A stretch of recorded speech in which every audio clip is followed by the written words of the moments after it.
Hi folks, this is Adam, signing on for week 5 of Press Skol. We were just listening to a song from my usual co-host, Preston Gunderson. That's from his new EP, Wake Up. That's the title track. We haven't really talked about it on the show, but beyond being my co-host and roommate, Preston is also a very talented musician. He just released that EP a few weeks ago. And wanted to give you a quick taste of that because I am here by myself this week, and that was my way of having him here in spirit. I'm calling this week's episode of Press Skol The Dark Night of the Skol, in part because I'm here on my own, and in part because of where we are with the Vikings right now. As you might recall, last week's episode of Press Skol, we got crushed by the Rams, 45-0. In our franchise, the Vikings are 1-3. Not terribly far from where the Vikings are now. They lost a tough game to the Rams on Thursday, and we are currently 1-2-1. And it doesn't get easier. On Sunday, we play the Eagles. The Eagles are 2-2 and haven't been as consistent as the Rams this year, but that doesn't change the fact that the Eagles are a really good football team, and we obviously all have very fresh in our memories last year's NFC Championship game when the Eagles kind of picked us apart and took away our chance to play a Super Bowl at home at US Bank Stadium.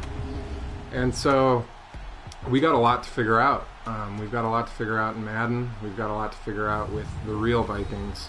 And so that's why I would call this the Dark Night of the Skol. The reference there being an old poem, an ancient, I think it's a religious poem, The Dark Night of the Soul. My exposure to it is actually an old Get Up Kids song from my high school punk rock days, also titled The Dark Night of the Soul. I'm hoping, I haven't done one of these shows by myself since a test run that I did during the preseason. So that'll be challenging, but I do think playing by myself will hopefully in some ways be a little bit easier than playing cooperatively with Preston. As our viewers have noticed, co-op Madden can be challenging in a few different ways. It brings some wrinkles to the game. And so we'll see if we can get back on track. I think it's, in my opinion, this is a must-win game for the real Vikings, and by extension is a must-win game for our Vikings franchise here in Madden 19. We'll be starting the game on defense, and I guess I'll start there as I kind of recap the Rams game from last week. Even though we lost, I was encouraged to see the offense improve greatly. After that Bills game where we were the offense was non-existent, I was worried that we might have another performance like that. Encouraging to see Kirk and the receivers get going to put up some points. On the other side, what is going on with our defense right now? The Vikings, the identity of the Vikings under Mike Zimmer is that we are a defensive football team, known for having one of the better defenses in the league, and it just hasn't been the case so far this season. And now 2 weeks in a row, we watched the Bills dismantle the Vikings, and then the Rams put on a scoring spree too. And so I'm going to be watching this week to see, can we get back to our familiar selves when it comes to the defense. And that's what I'm going to be trying to focus on a little bit here in this game as well. I'm trying to keep this. Our offensive struggles have been well documented. We haven't been scoring much in these Madden games, but that for me, hopefully, that plays into the goal, which I'd like to keep this a low-scoring affair.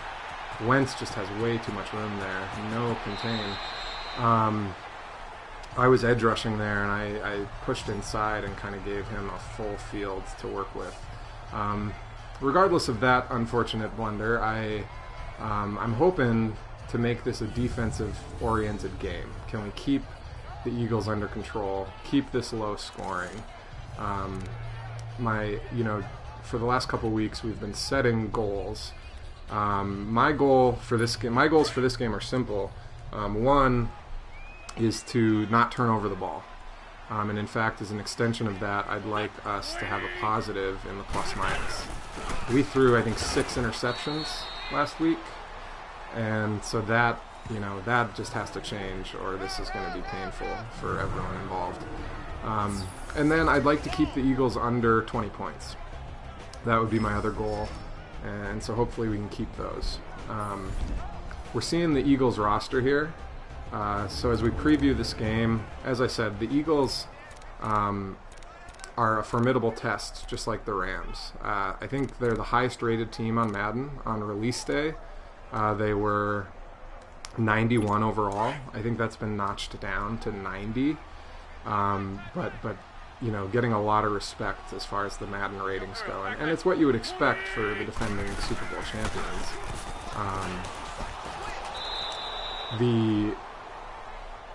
The interesting thing is that the Eagles are only 2-2 in reality right now. They got very close wins against the Falcons and the Colts, and they lost to Tampa Bay and Tennessee.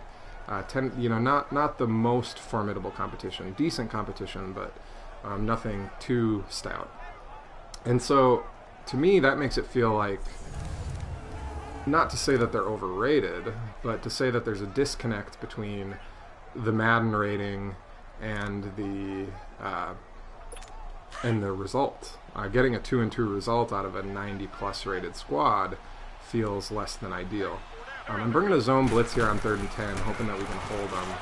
And that did not work at all. The corner comes in from the right side and leaves the receiver wide open. I wanted to get to Wentz quick, because on a 3rd and long, you don't want him to stand back there. You want to make him throw it fast. Because if nothing else, then you can at least prevent a first down.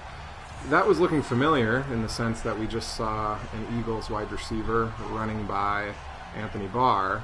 I think one of the frustrating things schematically in the Rams game was watching Cooper Kupp get by Anthony Barr a few times. And I think some Vikings fans were probably scratching their head in terms of what is Anthony Barr doing matched up with Cooper Kupp. That's going to be a tough matchup for us to deal with. So, not the start I was looking for, but, I guess art imitates life again in terms of the Vikings defense just being a little out of sorts.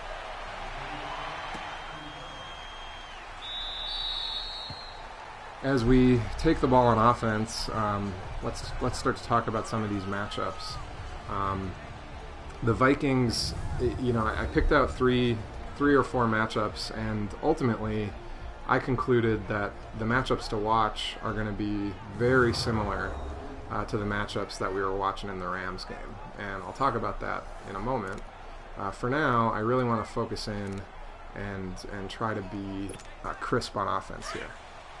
I've been a little sloppy of late, and so priority one here is going to be driving well, as opposed to talking to you about the Vikings.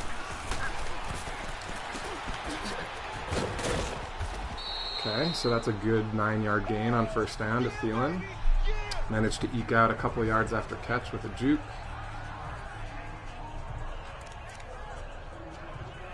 And let's see, what do we want to do on second and very short? I'm going to try, despite my better judgment, I'm going to try a play-action pass here. And I'm going to look for Thielen deep if they jump on anything. Actually, scratch that. I'm going to switch to a quick pass action. These corners are giving us a lot of space. I'm going to look for Diggs and a slant pattern.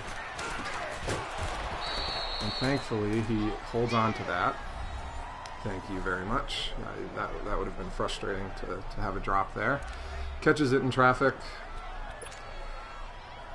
Let's, they're giving me a lot of pass suggestions. Not much in the way of running. You know, let's stick with it.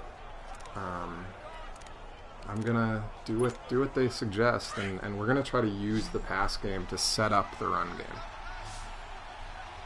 And you know, so skinny posts here. I'm gonna watch what the safeties do, but I've got a couple guys in the flats if I need them. Try to throw that away. I think I had my right side receiver potentially running free, but it won't surprise you to know that I'm a little snake bit. I'm going to play this a little conservatively because of how bad my turnover woes have been. And I don't want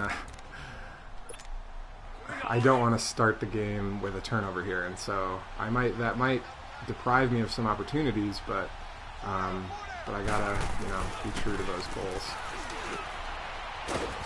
My friend Dan from Denver is in the chat. How you doing, Dan? He suggests that I kick a field goal and do a touchdown. I can't do both. My first priority will be to do a touchdown. But if we have to kick a field goal, we will. The game is suggesting run action now on 3rd and 4. Interesting, that's the first run suggestion of the game. I don't have the hat count. I think that's going to be hard to achieve, and so I'm going to look for Diggs with the slant again, depending on what this linebacker does on the left, and then Stacy Coley is going to be my second option filling over there. And Diggs is there, thankfully, and we've got another first down.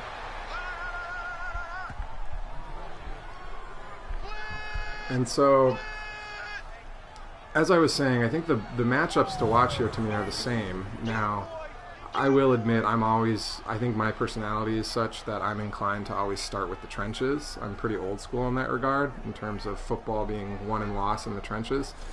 And I think that, so I've picked both of those matchups. I think the challenge here, again, is that the Eagles have a very good defensive line, which was true of the Rams as well.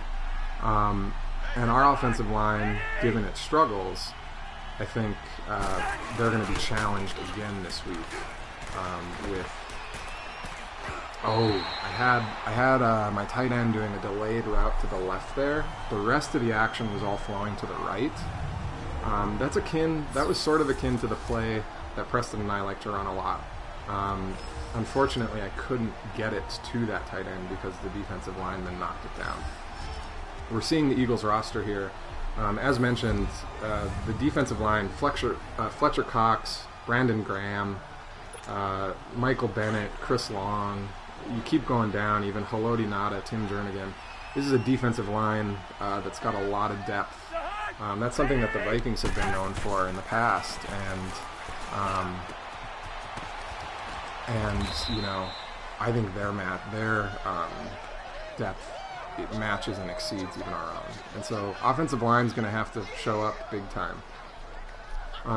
But I think the Vikings receivers might have a chance for a big game.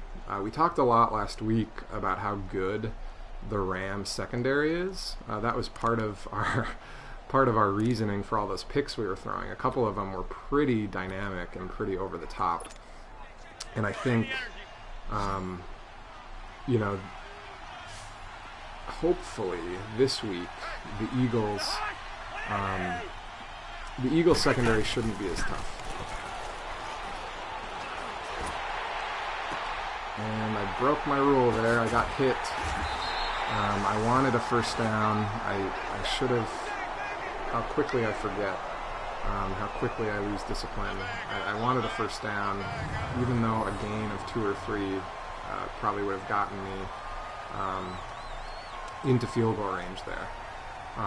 Cousins gets hit, and the short throw gets picked. We'll try to bounce back. They want us to run a corner blitz, which is the play that I got burned on previously. So I'm gonna look at some of my other options here before I commit to that. I'm gonna do a man blitz up the middle instead.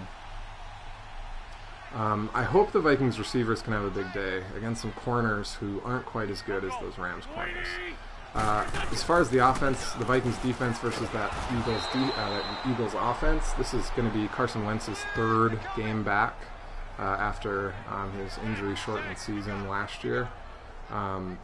He is behind a very good offensive line. I managed to get a sack there and put them in a second and 17. It worked well against the play-action pass. But the Eagles have a very good offensive line.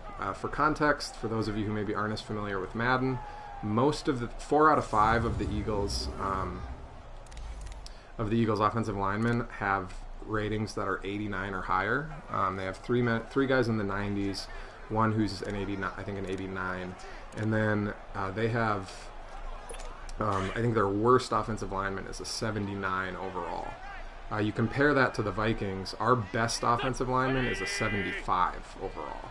And so it gives you a feel for this is a good offensive line. We got pressure on Wentz again. I think that was Everson Griffin in our Madden universe here, putting pressure on the edge. If not Griffin, somebody on that side of the line is coming in, and it forces a throw, and Harrison Smith is there to pick it off. That's a big play. We really needed that. It evens up the turnover differential, thankfully. Makes it easier for me to at least salvage that goal. I missed my goal of no turnovers, but we can still go for a positive differential. Now the game suggests a run. I'm actually eager to try to get that going. That interception does, I think, underscore the point that hopefully... I got a false start there. That's my fault. I'm hitting the fake snap button on the road, which isn't exactly smart. Dan has just complimented my football knowledge. Very kind of you, sir. Thank you. I probably know a little bit more than average, but you probably you are too kind, I think. My football knowledge has not helped me in terms of the performance and the score thus far, but hopefully that'll change.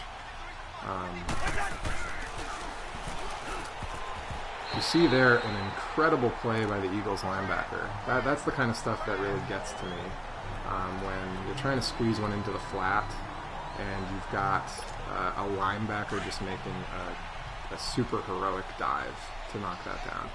That gets a little frustrating. I've got tight ends going deep here. Conklin out to the edge. Morgan doing a little double move. Diggs is going to be my check down, but depending on what the linebackers do, and we only have one safety back, I'm going to see if I can find one of these guys. I'm actually going to take Diggs and try to make this 3rd down a little bit more manageable.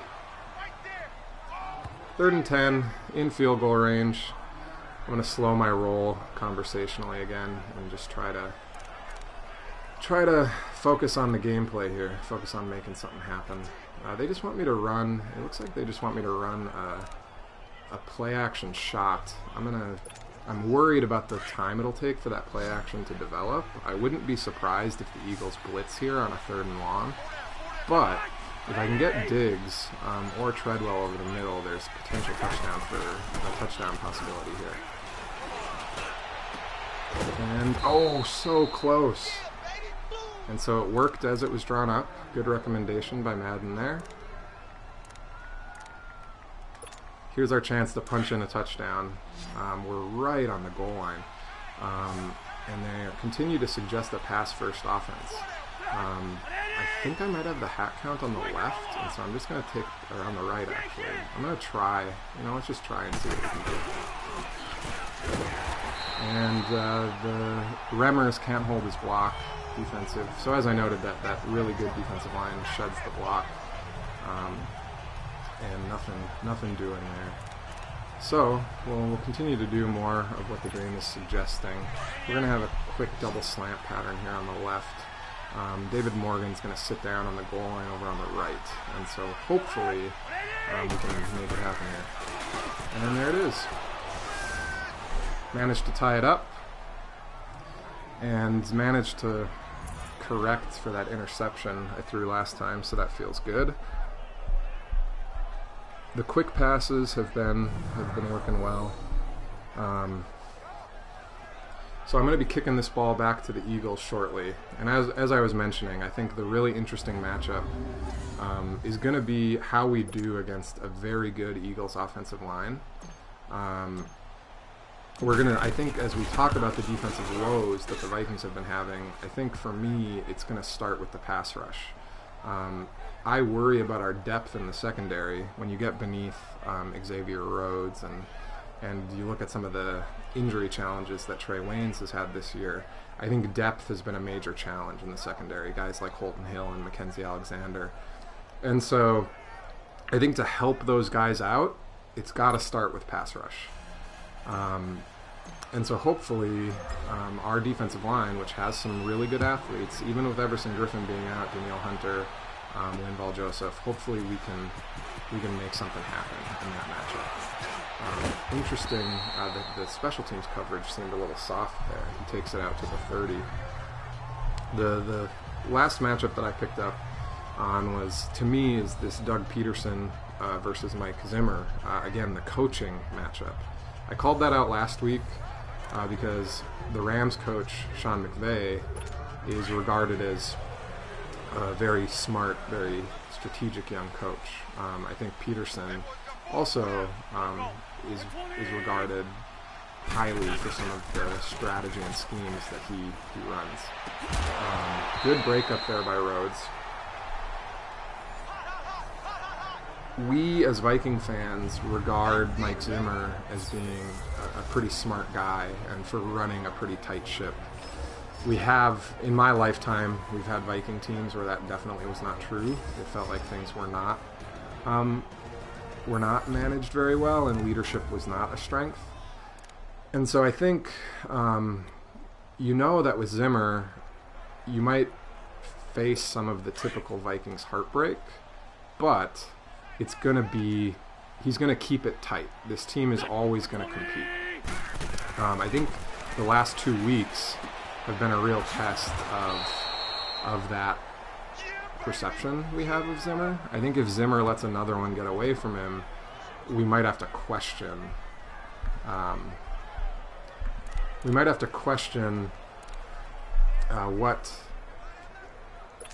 What Zimmer's role in some of the struggles is. I'm going to bring a man blitz here because, again, it's 3rd and long, and I don't want to give Wentz time. I really want to get after him.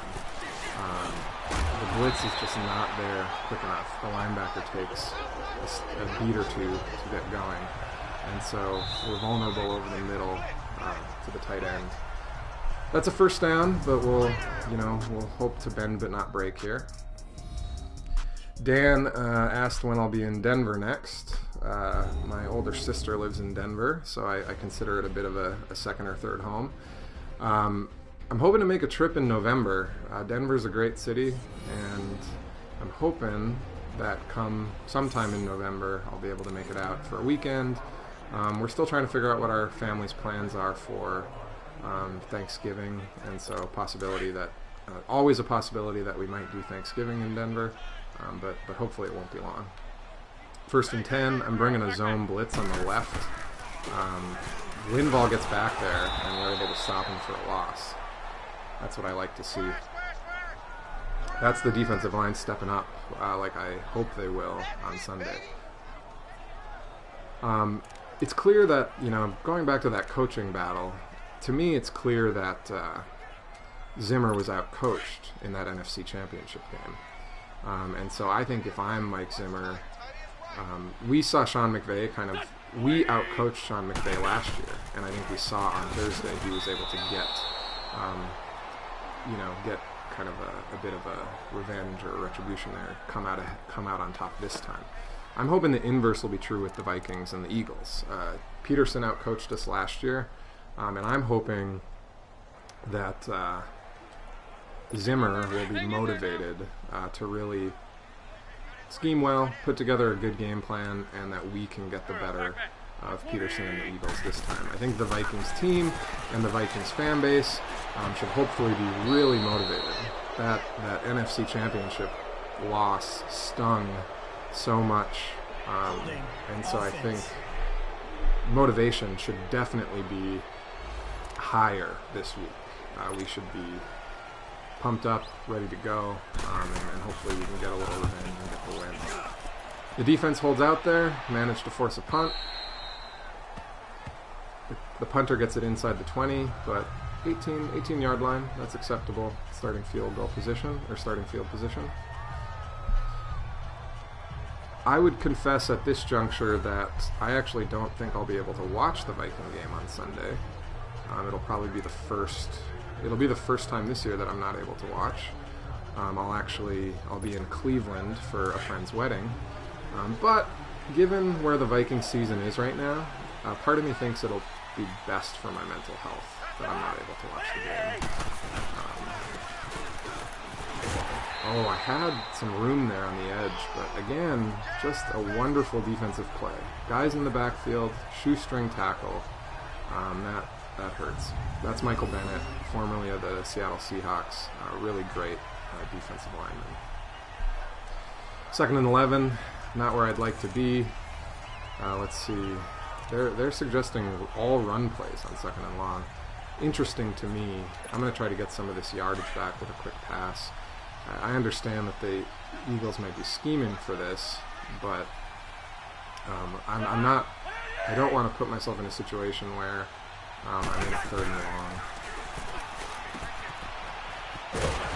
And so we managed to cut it in half, and that gives us 3rd and manageable.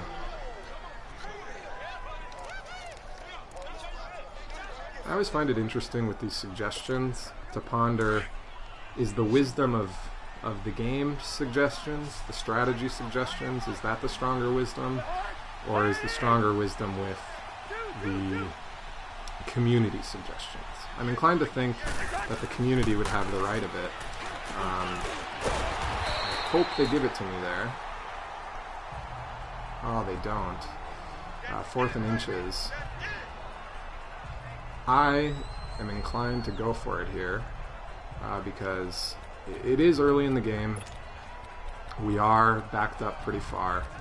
But when I think about where our franchise is, when I think about where the Vikings are in real life, I think we need to make a statement. We need to have a big game. And so I'm just going to QB sneak this and try to get the first.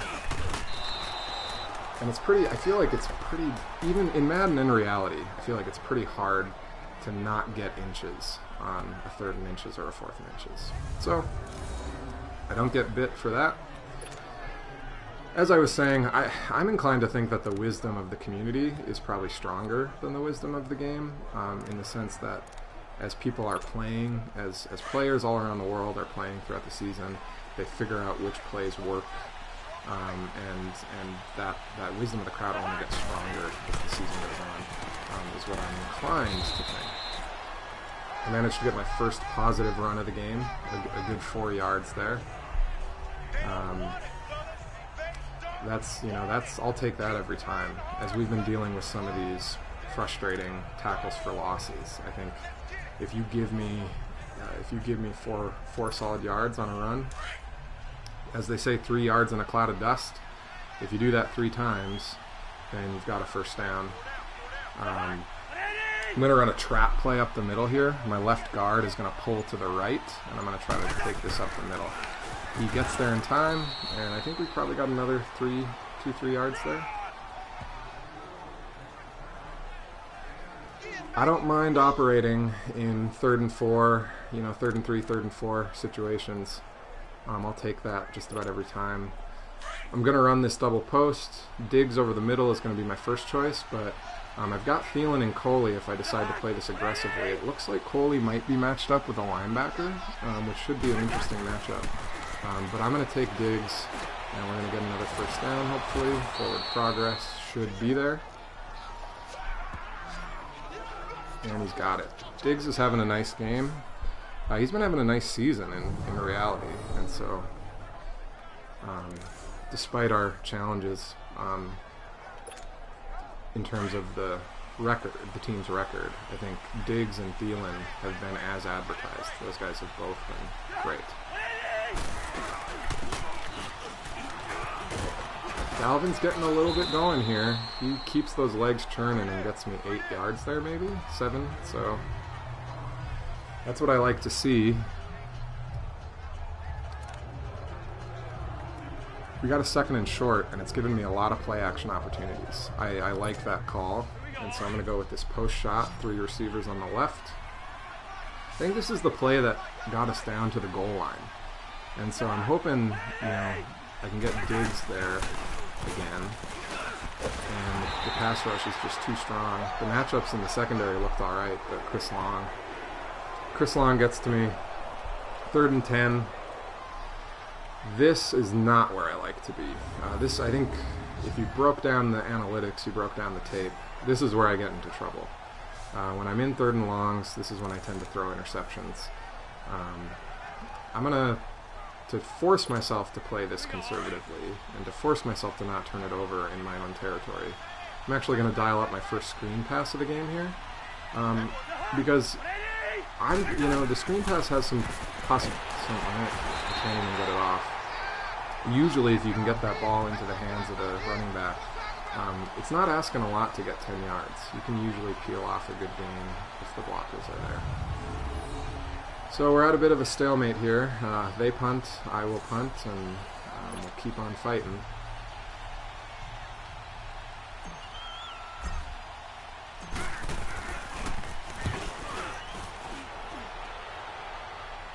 Put that on the sideline right around the 15. I'll take that.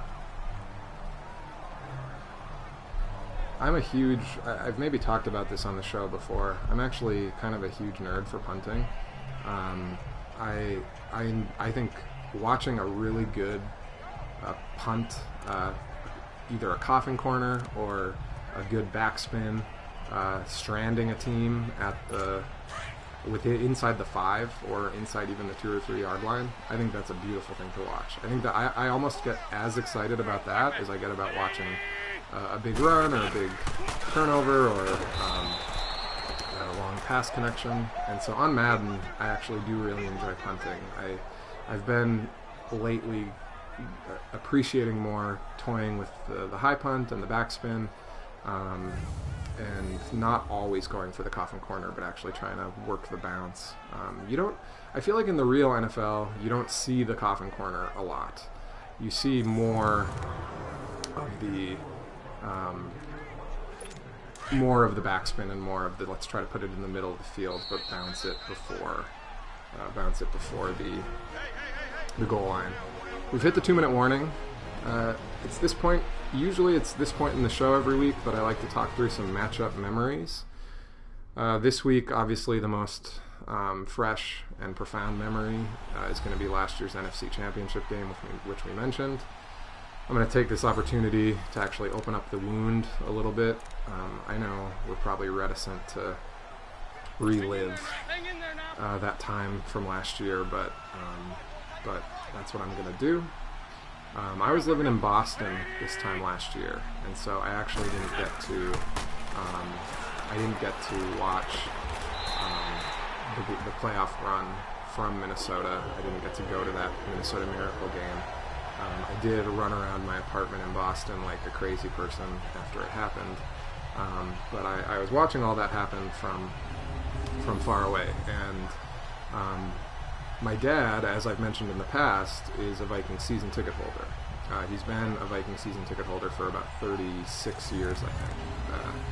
6 years longer than he's been father to me. And so, when you're a season ticket holder and your team is going to the Super Bowl, has the possibility of going to the Super Bowl, you can enter a lottery to get Super Bowl tickets. In 1998, when Randy Moss's rookie year, the 15-1 year, the Gary Anderson year, my dad entered the lottery for Super Bowl tickets, and he actually found out that he did win the lottery. So if the Vikings had beat the Falcons, we would have had the opportunity to go to the Super Bowl. Now, we would have had to travel. I think that Super Bowl was in Florida, but I can't remember. We would have had to travel for that, but I'd like to think that, given the chance, my dad definitely would have wanted to do it, and we would have gone. And so I was harboring this hope and this belief that if the Vikings could beat the Eagles, and we were playing the first Super Bowl at home ever, the first time a team was playing in their own stadium, I was hoping that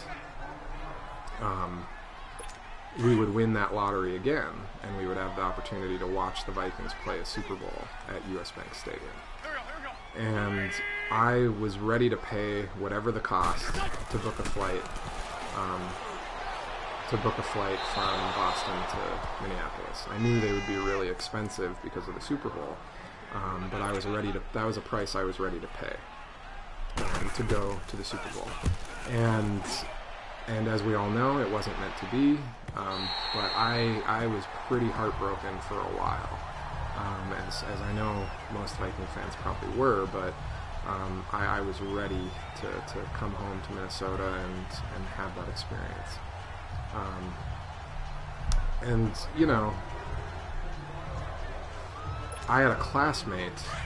I was in Boston for graduate school, and I had a classmate in graduate school who was from Philadelphia, and he actually ended up going to the game.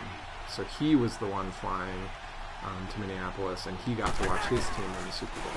And so that broke my heart a little bit to know that it was a bit of a Freaky Friday situation, or a bit of a role reversal, that he got to go watch his team win Super Bowl in my stadium.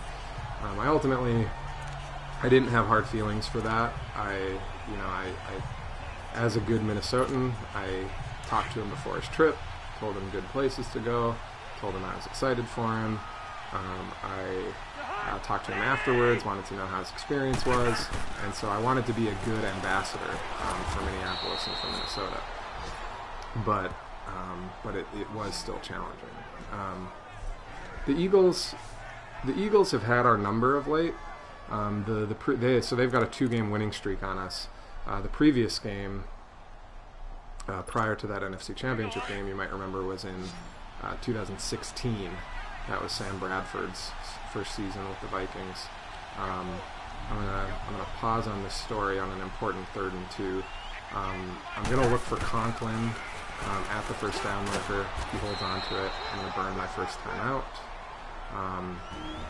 We've got 24 seconds, 2 timeouts. My clock management probably hasn't been great because I've been getting emotional about last year, but I'm gonna try to at least get a field goal out of this drive. Try to take a 10-7 lead into half, and then with any bit of luck, keep building on it because we get the ball after halftime. I am going to try to get the screen pass off this time. The strategy recommendations are for chew clock right now. I'm not in that frame of mind. Again, the screen bites me.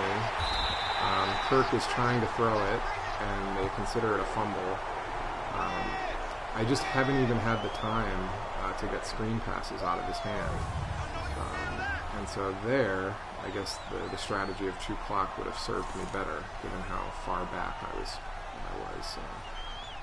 The Eagles brought a man blitz there, and it was just too much to bear. So, despite all my best intentions, I think now the hope becomes, can we hold them to 3 here? They're probably going to take a couple shots at the end zone, 2 or 3, given that they have the timeouts. But can I hold them to 3 so that I don't have to go into this half down by 7? Oh, they call that a neutral zone infraction, which I do not like that. That's still first down. That's frustrating, and you don't see that very often.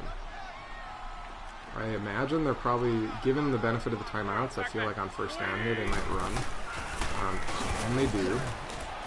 And I think we held him, but it looks like we did. They have to burn one of their timeouts. It looks like they're going to stick with the goal line, but the game is expecting... well, they're going to stick with a 2-receiver formation, but the game is expecting a pass, which makes sense.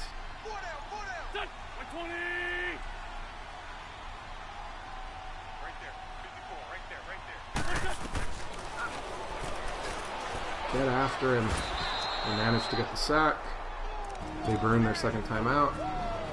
They're going to have 3 receivers out there this time. And let's see. I'd like to put some pressure on, but they're not recommending any zone blitzes. I'm doing a defensive adjustment here and telling my coverage to play underneath because I don't want to give up any short passes. Griffin manages to get there, but he eludes the tackle. That was very Carson Wentz-esque, and he has to throw it away with 1 second left. The clock is friendly to him there. I might argue that last second would have ticked off as that ball was in the air. But mission accomplished.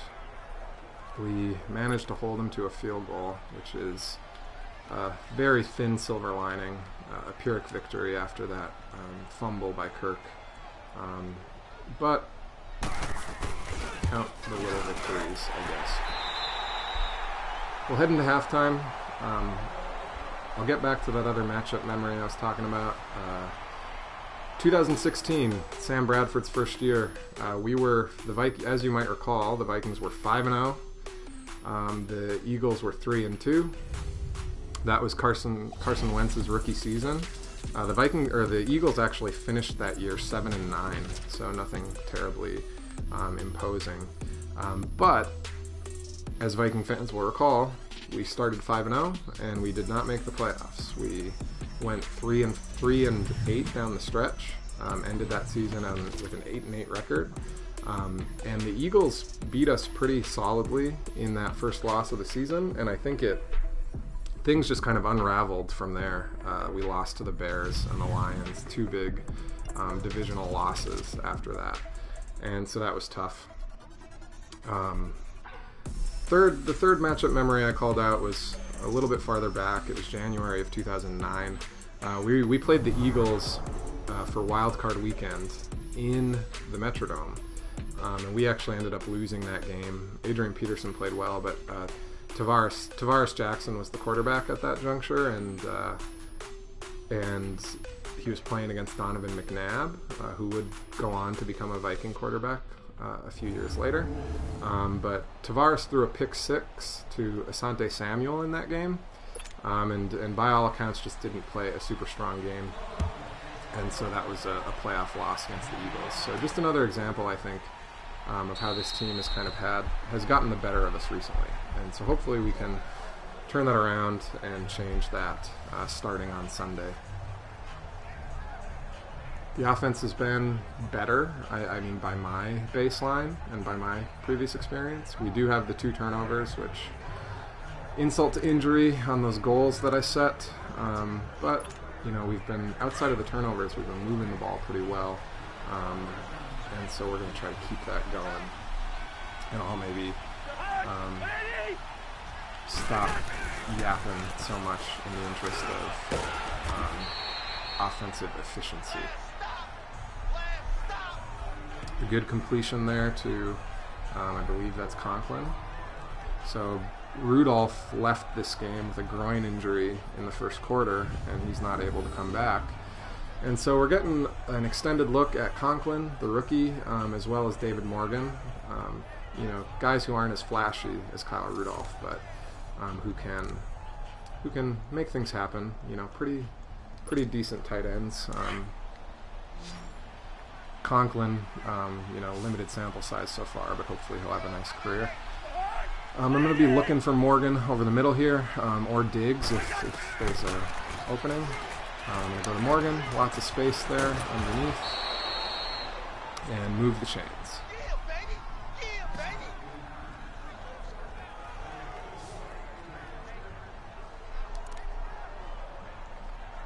Well, let's see. It continues to be a pass-heavy game plan, but I'm okay with that. We'll stick with these quick passes. I'll be looking for Thielen over the middle, but should there be any opportunities downfield, we'll have the tight ends splitting, one going in, one going out.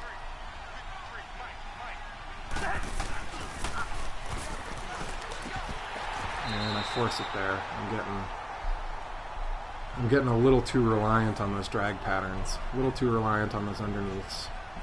They are pretty tried and true in Madden, but you can't ride it all the time, and you definitely don't want to make it into a security blanket.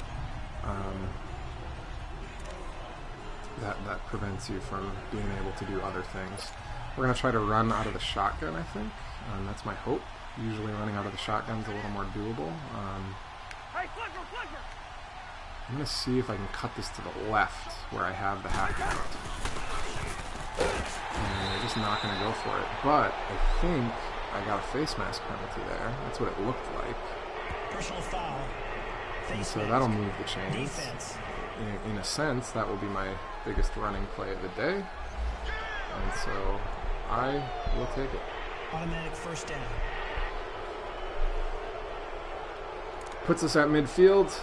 Let's see if we can get some running action going here. It looks like we'll have the hat count on the right. I like what I see. Hopefully Morgan, I'd say Morgan is probably a better blocker than Rudolph, just anecdotally. And so hopefully we get something there. I trip on my offensive lineman. Big cutback hole on the left. But unfortunately I trip over the offensive lineman. Puts us in a 2nd and 2 though, giving me some good play action options again. I think I've run this play once before. This is akin to that play we like, where we've got all the action flowing to the right, some potential opportunities to take a shot there, but Conklin is going to do a delayed route to the left. And so if the defense is in man, if they're all flowing one way, I might be able to get Conklin. But I've actually got Thielen wide open, and I'm hoping I can get there. Not quite. The play action on 2nd and short works just how we hoped.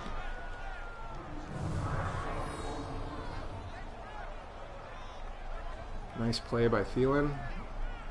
It goes towards what I said I hoped for on Sunday, which is after a big game, after Thielen and Diggs had a big game against the Rams' good secondary, I'm hoping that they can take advantage of the Eagles' secondary, and we can expect another big day from our big-name receivers. I'm going to be looking for Thielen over the middle here, hoping to pay him off for getting us here. It is not going to work. I regretted that as soon as I hit the button. The synapses did not fire quickly enough in terms of brain to thumb to... as soon as I snapped the ball, I knew I didn't like what I saw there. It looked like a zone coverage over the middle, with most of my guys coming over that way, and just a clogged up end zone. I have said in the past that when it comes to my Madden career, not just in this show, but just my Madden career playing with friends, playing for leisure, I am the patron saint of the red zone turnover. It just kills. It's about the worst thing you can do. I'm putting a lot of pressure on my defense to come up big here, particularly if I'm going to realize my goal of having a positive turnover differential. I think they're going to need 2 more takeaways to get us back to even, and so that's going to be a stiff challenge for them. We're going to have to put some pressure on Wentz, try to force some bad throws, or we're going to have to hope for some lucky bounces, hope for a fumble or some other action that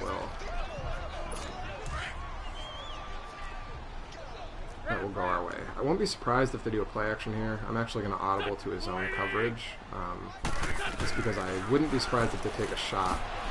And the audible works. We managed to get a pick. Anthony Barr gets it there. I had called a man blitz up the middle, But I realize if they've got a 2nd and 5, what you might term a 2nd and short, they might want to pass the ball, might want to take a shot, might even want to do a play action. And so getting Anthony Barr into the zone coverage there ends up paying off. And once more, ends up covering up for the defense has come through and covered up for both of my dumb interceptions today. So they've bailed me out, and thank them for it. The run game, again, tends to be hard going. The pro tip that we've been having some success with in recent times is that if you're going to run the ball in these new Madden games, then don't touch the joystick upon taking the handoff. When you take the handoff, just let those joysticks be, and the computer will kind of try to nudge you towards the right hole, or it will at least nudge you in the right direction. And then once you've found the hole, once you're in the space you want to be in, hammer that right stick and hit the turbo and get through. And so I'm not doing the defense any favors here, because I'm threatening to give the ball right back with a 3rd and 13. You're going to be hard-pressed to convert a 3rd and 13. I'm going to go with a verticals play here, and I'm going to try to hit David Morgan over the middle, depending on how the safeties and the linebacker play this. I've got Diggs coming if I need him. I'm going to take Diggs. Probably a holding penalty on my offensive line there, and so it's going to be all for naught anyway. It'll be interesting to see if I'm right, if the Eagles decline that, because they hold me, prevent a first down, and I don't think I'm in field goal range. 4th and 6 on the 41. They do indeed decline it. I'm not going to be able to kick that. And so I'll try to pin him deep. Not a great punt. Bad release. That's probably going to be a touchback. My timing on the backswing was not good, and we aren't able to convert on the turnover. I'm going to count on the defense to keep doing good work and keep this game within reach. I've been pretty uneven so far, but hopefully I can smooth things out. As long as we keep it within striking distance, I can get my act together late game here. I want to talk a little bit about some insult to injury from last week. Talk about fantasy football a little bit. My fantasy team, my starting quarterback is Jared Goff. But I have a personal policy, which is that you never start a player against the Vikings. For all the years that I've played fantasy football, that's been something I've held true to. Don't start a guy against the Vikings. The origin of that, there was a year, one of my first years playing fantasy football, I had Roy Williams, the old Detroit Lions wide receiver. He was having an amazing season. He was a sure thing for fantasy points every week. And so he was playing against the Vikings, and I broke my rule. I played him against the Vikings. His first catch of the day, he gets hurt, and he goes out of the game. And so to me, that was the universe saying, you got to stick with your policy. You broke your moral rule. You started a guy against the Vikings, and you paid the price for it.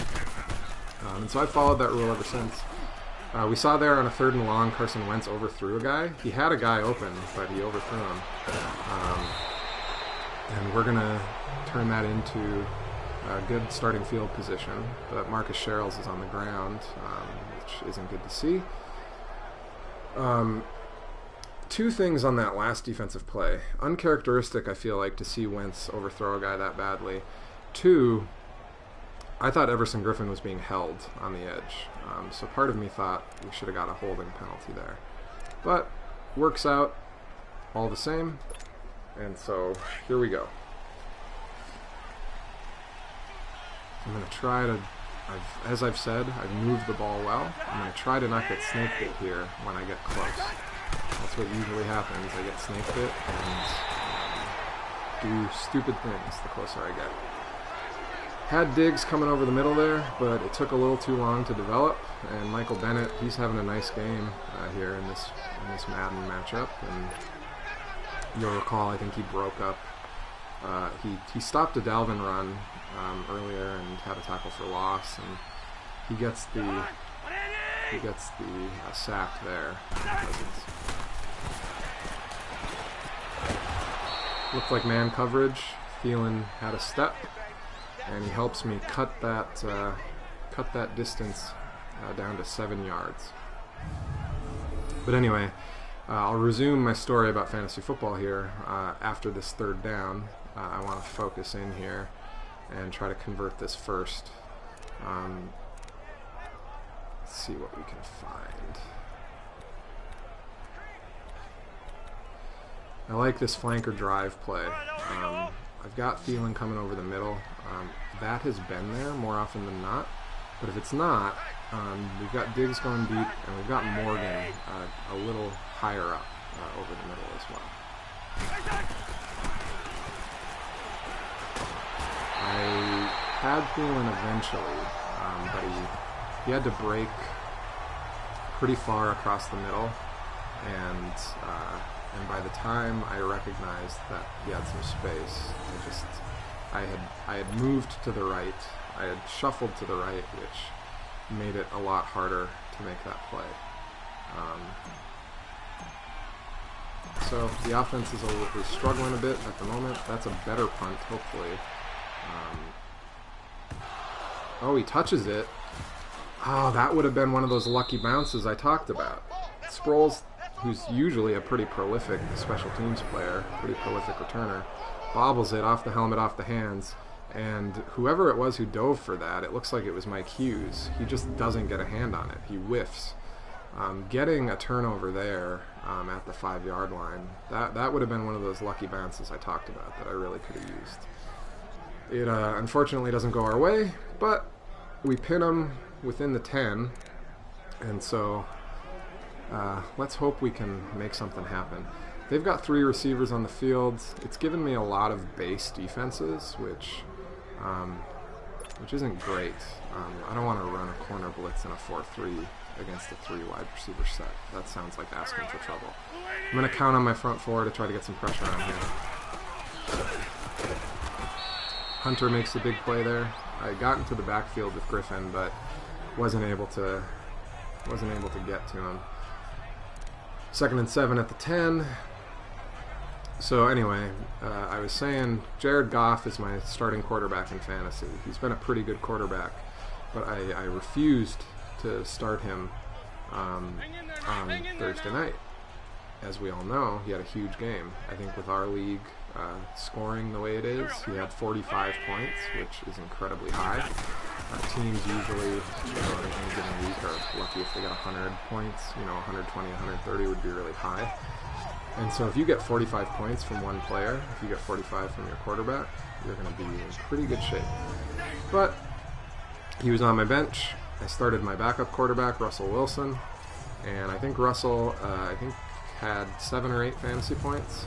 So pretty weak day for him. The rest of my team played well. I ended up putting, I think, 135 points up. But it was a fantasy story that perhaps you know and have heard before. I was playing the top point getter of the week.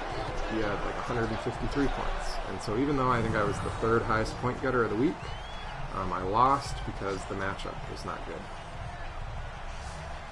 You saw there that Wentz had all day, and he's able to find Alshon Jeffrey. The Eagles have some pretty good receivers. Alshon Jeffrey, Nelson Aguilar, former Viking Mike Wallace. Some good players there on that defense. And so the secondary on Sunday is going to be challenged. And that's why I said I think it starts with the trenches. If you don't get some pressure on him, you're making your defensive backs work way, way harder. regardless of my fantasy struggles on Sunday, I stand by what I did. I still believe in the policy, even though I had to absorb a loss because Goff was on my bench. It would not, I don't think it really would have helped on Thursday night. It wouldn't have helped my anguish to know that I was personally gaining from the Viking struggles. And so I try to minimize the cognitive dissonance. You know, I don't want to be conflicted when a quarterback is going off against the Vikings. And so I guess that's how you know, I'd like to think that's how one metric of what a tried and true fan I am. But however you interpret it, it is what it is. We enter the fourth quarter. This is an incredibly important stretch of the game. The Eagles have the ball around midfield, a 3rd and long. I've kept it within 3 points, and we, I think, need to stop here, and I need to get the offense going. And so big play. I'm going to tell my defensive backs to play the sticks. I don't want to give up a first down. And for the love of God, I'm going to try to get some pass rush. Oh, I thought Harrison Smith was in position to go up and intercept that ball. He had too much time again. I thought Harrison Smith was in a good position.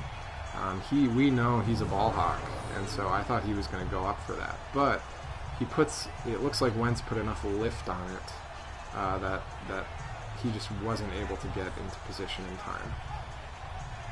Over the last few weeks, I feel like we've seen Kirk do that a lot. He puts touch on the ball. He puts just the right amount of lift on it, and manages to get it just over the outstretched hands of a defender who's playing underneath. I find playing quarterback in Madden as a human, it's a lot harder to find that touch. In my experience, but we saw the AI-controlled Carson Wentz pull it off there.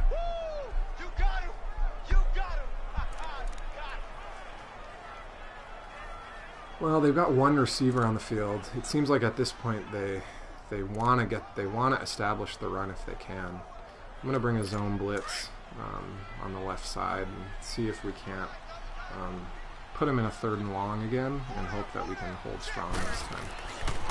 But it's a pass play. The blitz works well enough that he gets a little jittery and overthrows it.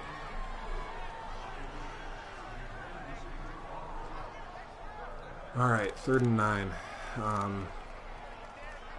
They've got 3 receivers on the field. I've been having a hard time getting pressure on him just with 4 rushers. I'm going to see what the role. I'm going to let Jesus take the wheel and see what the game does for me. It looks like they call a zone play.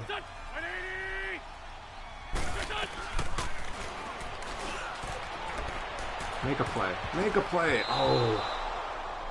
Xavier Rhodes was in perfect position for that. The ball looked a little underthrown, and he was there. I feel like you'd be hard-pressed to see Rhodes not turn a play like that into an interception. It looked like he even had a couple chances at it. He has an initial chance here when jumping, and then it lands on his leg, and he potentially has another chance at it. Unfortunately, that gives them the opportunity to kick a field goal here and make this a 6-point game instead of a 3-point game. Hopefully, their kicker, it looks like he's true.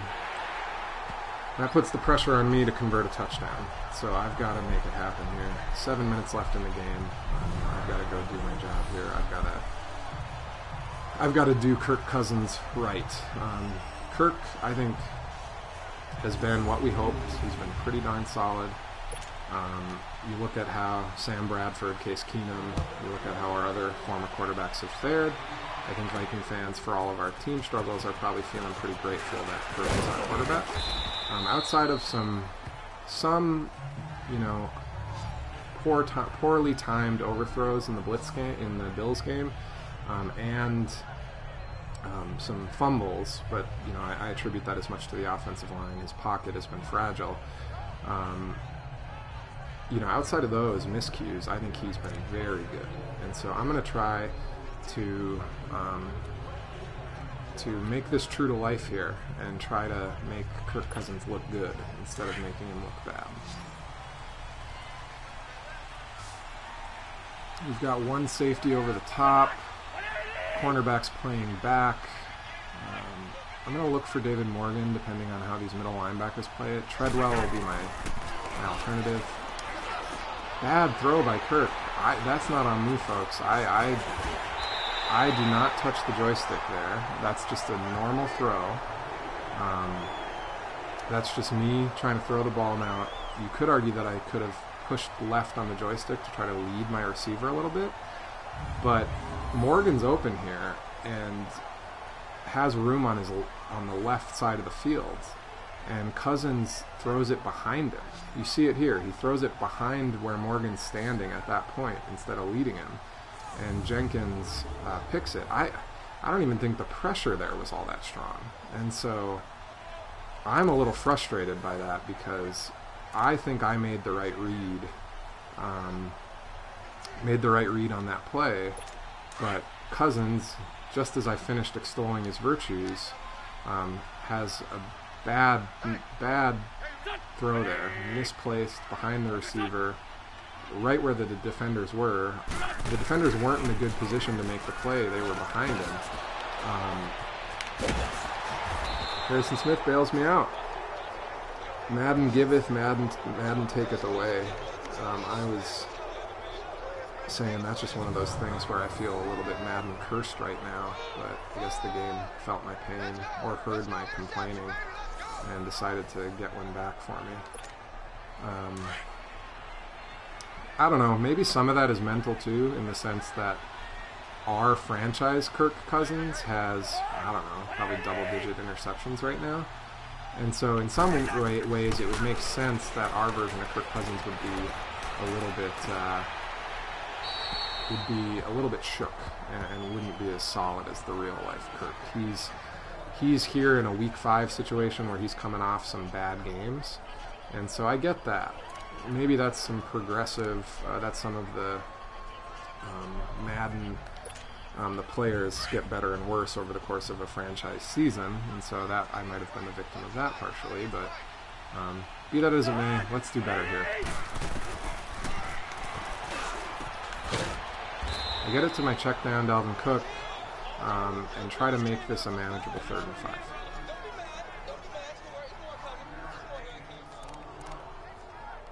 All things considered, at the end of the day, I think the defense has done well for me. They've made some takeaways. They've held strong. I said I wanted to hold the Eagles to under 20, and we've been able to do that. And so they've done what they needed to do. I need to do my job on offense here. That's another one where I would have liked to have put that ball a little bit further to the right so that the big tight end has position to grab it and Malcolm Jenkins can't break it up.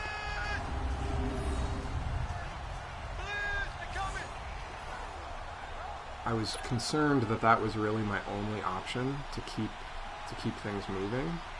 I had Thielen just sitting down in a little curl pattern or a little spot pattern, but I think he would have been a few yards short of the first down. And so that looks like a holding penalty on Sherrill. So we're seeing vintage Dan Skols there. It looked like early on in the return, Sherrill's was being held, but that's life. They're going to be able to take over at midfield, which is not good. Once again, I must ask too much of the defense. My prediction, I'm not taking care of business here in Madden, but my prediction for this week's game is that the Vikings will come up big.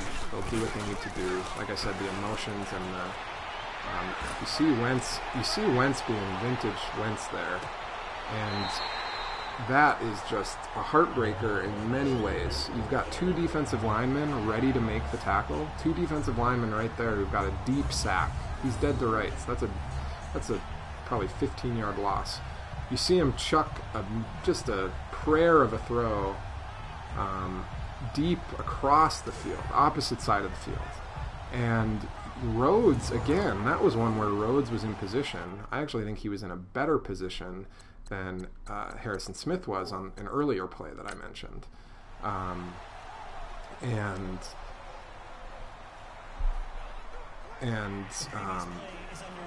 And he just doesn't do anything. Rhodes doesn't try to break it up. Rhodes doesn't do anything. The game, I feel like, baited me into a challenge there. They were showing a hyper close-up view of his feet, which to me felt like an invitation to challenge the catch. I'm not optimistic that I'm going to get it, and indeed I don't. But the game is in a place where I feel like, what choice do I have? That felt like something that I essentially had to do because they're in field goal range here and can make this a two-possession game. The pathways to a victory here seem pretty hard to foresee.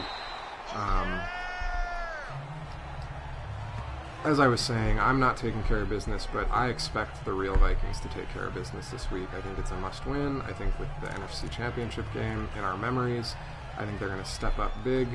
And you know, my prediction for the score is Vikings 31, Eagles 27. I think the defense will be better. I don't think they'll be the peak Vikings defense that we're used to, but I think they'll be better. The Eagles are going to be tough to slow down. I don't think the Eagles have been as formidable as they were last year with, as I mentioned, a 2-2 start against, you know, okay competition. I'm going to send a man blitz here on 3rd and 6.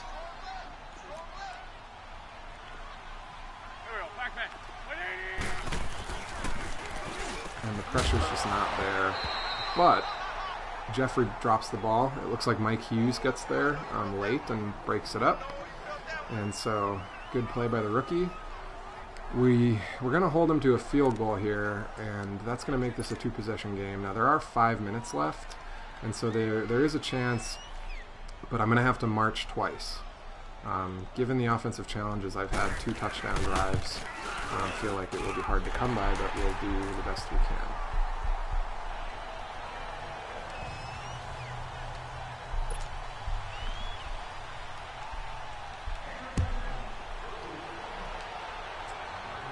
Take the touchback here and try to make something happen.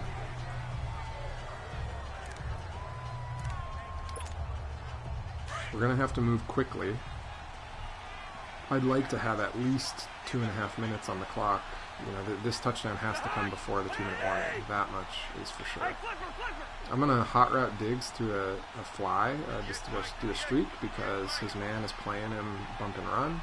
I'm interested to see what the safety does, but I figure perhaps Thielen occupies him. But I just don't have the time again. The safety was back there on Diggs, and so I didn't want to force it. Thielen, sometimes when those slant patterns come all the way across the field, they get some breathing room, but it was just asking too much in terms of the time needed. Cook drops that one, putting us in a 3rd and 19, which is pretty brutal. What I wouldn't give in reality and in Madden to have a really stalwart offensive line. At that Bills game, I just watched I was watching our offensive, as the game got out of proportion and out of hand, I was inclined to primarily watch the offensive line because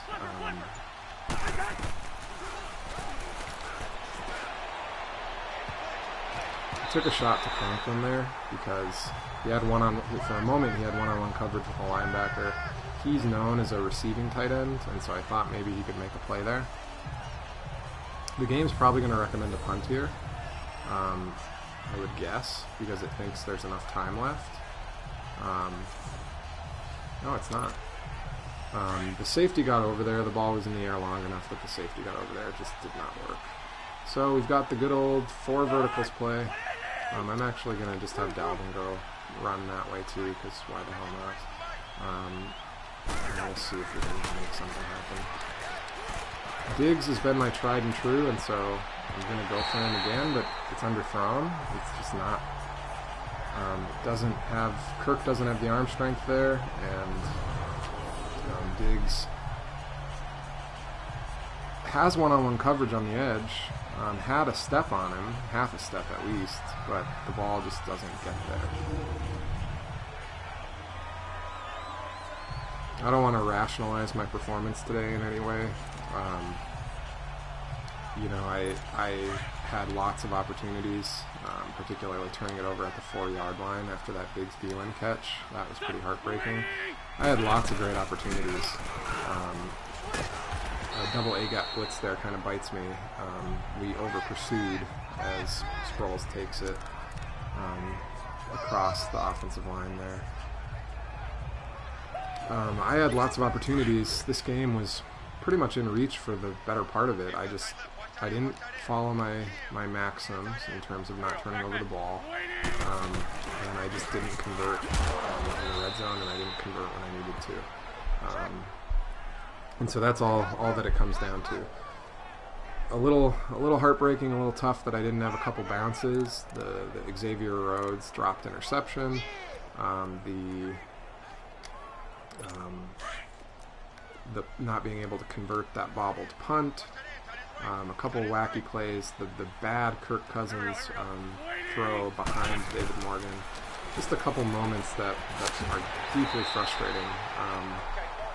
And that kind of felt pivotal, but I know that if I do what I need to do, I feel like I sound like a true Viking fan there. You talk to a Viking fan after a tough loss and they'll say, oh, well, if this hadn't happened, and if this hadn't happened, and if they come up with all these tiny little butterfly effect things that, it could have been ours, but if only.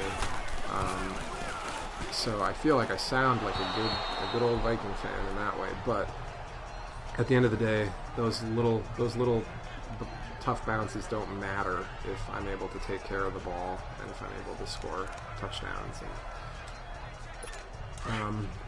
And so it is what it is. If I can hold them, they're doing me a favor by not burning clock there. That incomplete pass helps me in terms of stopping the clock. There's a fumble. Anthony Barr has been hit-sticking like crazy. I noticed that he hit-sticked Dan Sproles earlier, and we didn't get the fumble. There we do. Still a 2-possession game, though, and so we still need some miracles. God, the defense has tried and tried and tried to bail me out, and I have not returned the favor for them.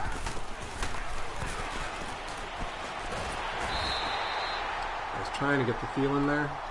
But by the time I hit the button, I am sacked again. I think I heard a stat during the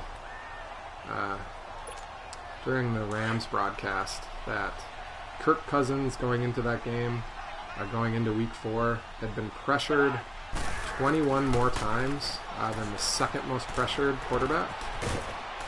And I just felt that was egregious. If your quarterback is under that much duress, if you're first in that stat category by a 21 hurried cushion, like that's just brutal. I'm going to try to run the hurry-up offense here as I convert the first down. If you look at some of these Madden rosters, it's clear that it's possible to build a good offensive line. I think I had a man on the left open, it looked like, but I tried to force it into Thielen. I'm not a good enough Madden quarterback that what often happens to me is as I watch the ball in the air heading towards a receiver, I see the read that I should have made. It can be deceiving because sometimes the AI reacts so quickly. As soon as that ball's in the air, a bunch of the AI players will immediately start moving towards the ball, like they have eyes in the back of their head.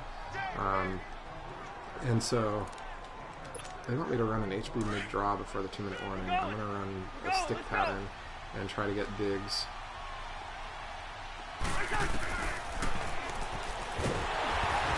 fumble. The bump and run, what happened there is Diggs was really effectively jammed at the line. He just did not get free. And so I had to take an extra second or two waiting for him to get free, and the rest is history. You look at how these Madden teams are constructed, and it's clear that you can invest in a good offensive line. Madden ratings aren't everything. I mean, I think when you talk about evaluating a player and knowing whether they're good or not, it's an inexact science. And so, is Pat Elflein a 75 overall? That much worse than the Eagles center, who is a 90-something overall? In terms of talent evaluation, who freaking knows? But I accidentally nudged the joystick there, and so Cousins is falling backwards as he throws it, and so there's just no hope there. But so many of these teams, we saw it with the Rams last week, we saw it with the Eagles this week, have offensive line strength. They've got 5 offensive linemen who are 80s, 90s overall, and if you're a Super Bowl team like the Eagles, a Super Bowl winner, ratings are going to get inflated. But my point stands that it's possible in this league to really invest in an offensive line. And you look at a team like the Eagles, the skill positions have not suffered. The Vikings, in contrast, we've invested a lot in defense. We've invested in some of our skill positions, Diggs and Thielen, and Cousins' big contract. But God, we are so behind the curve on the offensive line. To me, it's a philosophical difference. It's when you're building a team, where do you a budget or a salary cap is a reflection of values and priorities. And if you look at the way the Vikings team is built, offensive line is just not a value. It's not a priority. And so, I don't know. I think as long as that's true, they're going to struggle. It's made life hard for us in this franchise because we can't get the time we need to pass the ball. Preston and I, we play fantasy draft franchise mode in our free time for leisure, and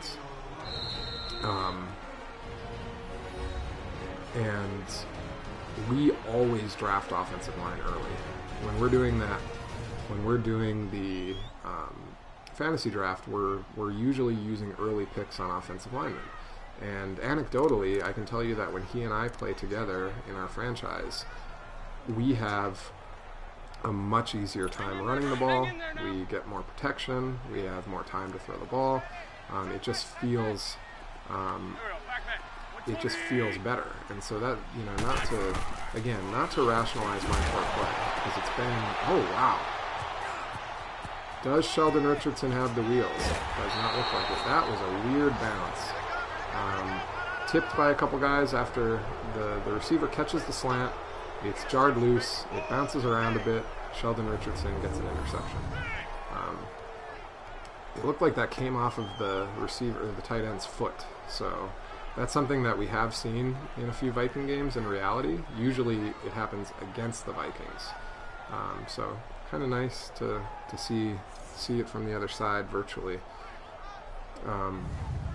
But yeah, not to rationalize my poor play at all, but just to say that I think the purpose of this show is as an opportunity to talk about the Vikings, as an opportunity to assess where we are, and I just think this carries forward to reality. I just don't know what the Vikings are going to do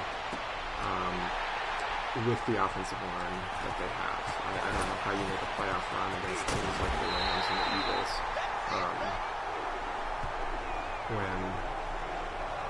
when you've got the offensive line that you've got.